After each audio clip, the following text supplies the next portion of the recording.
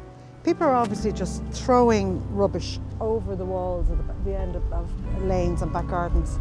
All of this stuff looks like it comes from somebody's household waste. This isn't like, television sets and washing machines.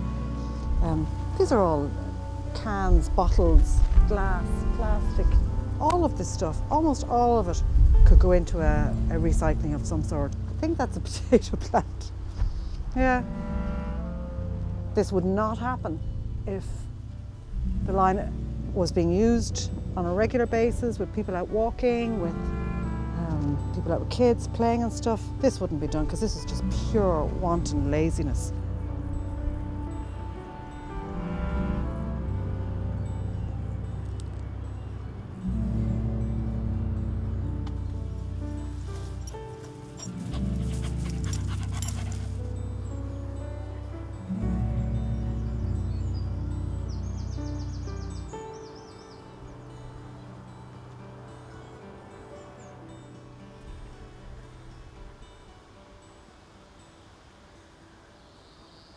But the potential of this line is really enormous in terms of giving nature, learning from nature inner city, because people haven't really studied that too carefully yet. We've been so busy developing cities that we've left nature behind. The heartening thing that we discovered through the development of this concept and discussing it with local people in Phibsborough and Cabra was that this idea has been around for a very long time.